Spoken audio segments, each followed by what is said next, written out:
Josh with the Financial Advisor Car Guy.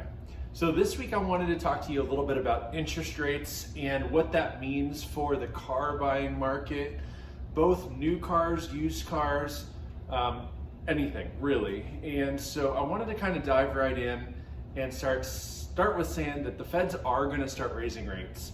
And so what that means for you is, unless you're a cash buyer, you really need to pay attention to what you're doing. The last 3, 4, 5 years, you could literally go walk into a bank and say, I want to buy a car. It doesn't matter what it costs. As long as you have modest credit, they're likely to approve you and give you full funding with zero down. In some cases, especially the last year and a half, with supply and demand, a lot of banks are funding up to like 120, 125% of the value of a car. And a lot of that's because of dealer markups, because of low inventory and shortages. The chip shortage is a real thing. And so, long story short, banks have been really lenient on how they've been lending money. More so than that, banks had a lot more money to lend. The government was just giving out money. I mean, stimulus was great. Child tax credits, increased unemployment, all these things really created an environment where there was just a lot of free money floating around. And if someone needed a new car or wanted a car, they could just go buy one with very little credit, so to speak. You just sort of walked in and did it. It wasn't a big deal. So what's happening now is that the feds are going to start raising rates, and the banks are going to have to start tightening their restrictions on how they lend out money, who they lend it to, what the qualifications are, how much, everything. So what does that mean? Well, it means exactly as I just said, right? Banks are going to start requiring, bank statements, W-2s, maybe last year's taxes. They're going to run a deeper credit score. They're going to require a down payment. No more $0 down cars. They're not going to lend in excess of whatever the dealer price is. They're not going to allow, me to take out a loan on 125% of Blue Book on a car. That's going away. All of that's going away. The banks aren't going to have as much money to lend either. So what that means is, folks with maybe lower credit may not get approved. Whereas again, the last 4 or 5 years, as long as you had a pulse, they were giving you a loan. They want to lend you money. And if you're in that subprime category, which is like credit score 650-ish, well, 650 is not bad, but in the eyes of a lender, 650 is kind of the I don't know what you call it, the cutoff, if you will. Anybody over 650, they consider good credit. Anybody 650 and less, they might suggest that there's a little bit more of a chance of default. Whether that's true or not, statistically speaking, I guess that makes sense. And so they've got to have that line somewhere.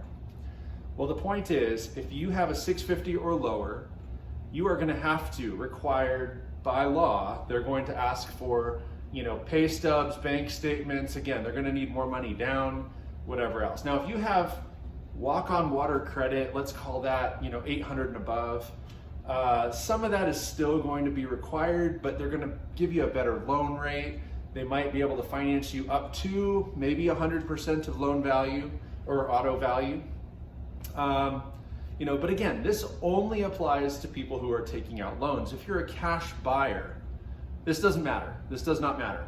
I think, and this is a prediction, I think what we'll start to see is, with these tightened restrictions for lending, we're going to probably see auto sales slow down, meaning inventory should catch up to the demand, which means maybe prices will come back down.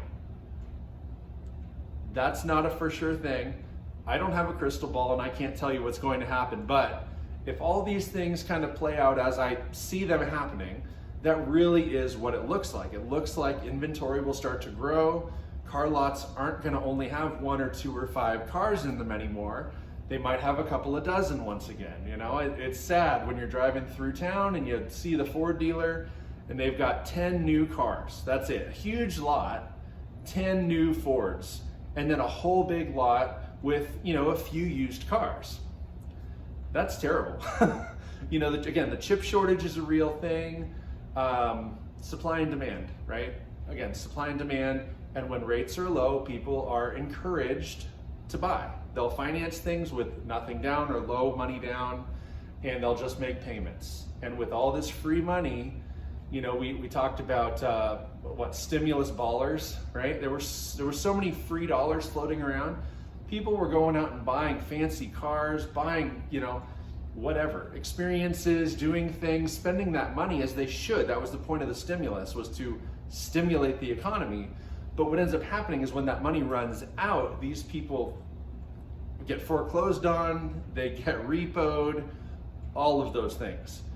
And so what we're starting to see, same thing, is as these loans get called, because these people are not going to be able to make these payments forever because the money is stopping, these cars will get repoed, and then the banks are going to be sitting on them. And then the banks don't have the money to lend you to buy them, so unless you're a cash buyer once again, see what I'm saying? It's a vicious cycle. And so, if you are looking to buy a car, now is not a terrible time. I mean, again, supply and demand, you might not get the color you want or the model you want or the make you want, whatever it is, but rates haven't risen much yet. They're starting to climb. So what I could have bought a car, my R8, I paid 2.99%. That's very, very low. I could keep my money in the bank or in my investment accounts, and it's averaging, 7, 8, 9, 10, 11%. Great. I'd rather make 10% and pay 3% than have nothing at 10% and not have any. You see what I'm saying? If I paid that car off, great. But I'd rather leave those dollars invested. And so I did just do an interview or a episode, sorry. I did just do an episode about what it looks like to readjust your assets. I kind of mentioned, maybe I'm going to sell a car and take the proceeds and go invest it in the market because the market's down. The car bubble is still up. It hasn't yet burst. I do see it coming. I think it's going to come soon.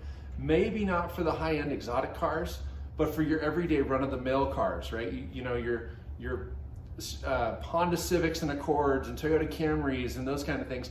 Just run-of-the-mill cars that people need, they want. They're desirable cars because they're commuter cars, they're good family cars, they're safe, all those things. So people want those cars again, and the supply just hasn't met the demand, and I think that's going to turn around.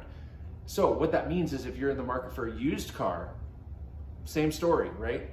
Used rates are a little bit different than new rates. There's still some incentives out there, not a lot. But you can still go to a car lot and potentially find an incentive, cash back or zero down or 0% for 60 months, whatever it is. Those are still out there depending on the makes and the models and the dealers you're looking at.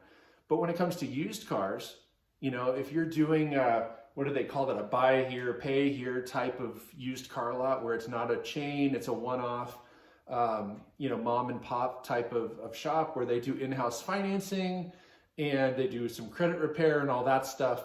You could be paying 15 to 20% interest on a car, and someone who needs that, they don't necessarily care if they're buying a Ford Taurus or a, whatever it is, right? They're just needing a vehicle to get from A to B. And unfortunately, those are the people that suffer the worst because they're going to pay the highest interest. And that's what those dealers, make their money on. And that's unfortunate for a lot of folks, but it's also the truth of it is there is a need for that.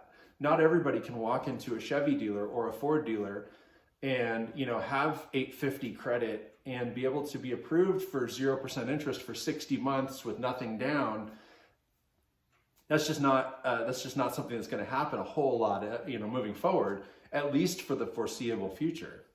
The other thing I mentioned in a prior video is, people were refining their house when rates were below 3%. You could do cash out refis, pay off debt that's higher than 3%, kind of consolidate all that right into one monthly payment. Not a bad thing, but where that's going to have a problem is the same story, right? People overextend themselves when the economy is good. And what ends up happening is if I if I refi my house, take tons of cash out, pay off all my stuff, but I'm still reliant on some of this free government money, right, to make that mortgage payment, what happens, right? If the money stops, now I can't make my mortgage, which is terrible because now the bank's gonna take my house. Sure, I might have a bunch of assets that are paid for, but where do I put them if I don't have a home, if I don't have a garage, if I don't have a driveway? Where am I gonna park my boat? Where am I gonna park, all those things. So you gotta be smart when you're making adjustments to what I referred to as your assets. Do you accumulate things like cars? Do you accumulate toys? Do you accumulate, collectibles, anything that's of, monetary value?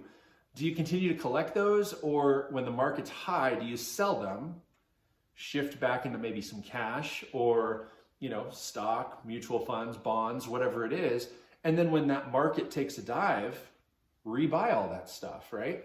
So that's kind of where I'm at with my cars. Maybe with the market as high as it is right now, maybe I sell the Challenger, maybe I sell the R8, park all that money in the bank, and then the moment the car market catches up and falls off that cliff a little bit, maybe I rebuy back, the same cars. Maybe I don't. But, conceptually, I think that it does make some sense to kind of do that and try to stay ahead of the curve. We don't know what the economy is going to do, and we don't know where the bottom of the stock market is. We don't know really anything. We do not have a crystal ball, and if we did, life would be way different. But, I do think that the car world that we're living in, again, unless you're a cash buyer, might become problematic for someone wanting to buy a new car. So I'm not telling you to run out and buy something today, but what I am doing is telling you to at least know what you're getting yourselves into when the time comes. If it does make sense to buy something while rates are still low, do it. If it doesn't make sense, then don't. Wait, it's okay. You don't have to rush into anything, but realize what's gonna happen.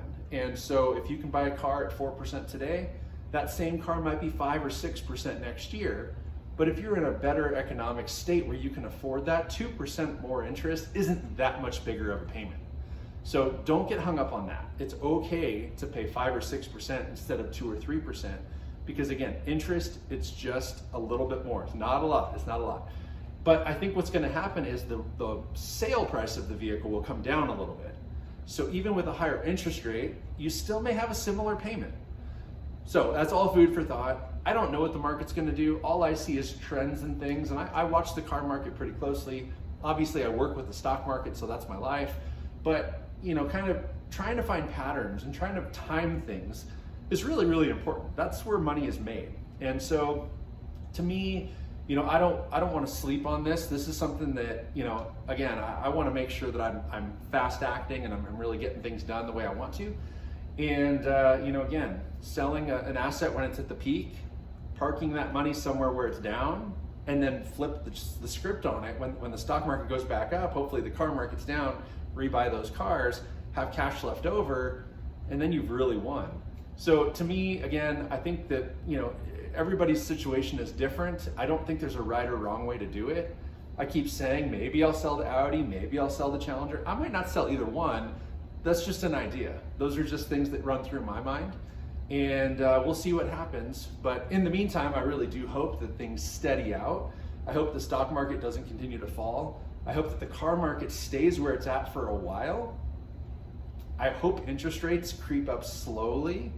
We have best case and worst case scenarios on both sides, and I'm happy to talk to you guys about that. We can talk about it in another video. I'm happy to email you, comment down below with your questions, and I'm happy to spend some time going through some things, some concepts on kind of a deeper level. But for the most part, that's all I got for you guys today. I just wanted to share that with you, just to kind of let you know what's coming. So when you see prices of cars falling, you don't get too excited because you realize that interest rates are climbing, and vice versa. So just pay attention. Know that the value of your car today might be greater than it's going to be in 6 months, but that's okay. Do not lose sleep over it. It'll be fine. Just pay attention to the market. And like I said, if you've got questions, comment down below and I'm happy to visit with you. Again, that's all I've got for you. Please like and subscribe, share this stuff, pay attention to the markets and see what you guys can do. Let me know if you're gonna make a move. If you're gonna sell a car, let me know. I'd love to follow along on your progress and see what happens with your stuff. And again, I'll keep you guys updated as what I choose to do. So remember, may every investment you make be a good one. Till next time.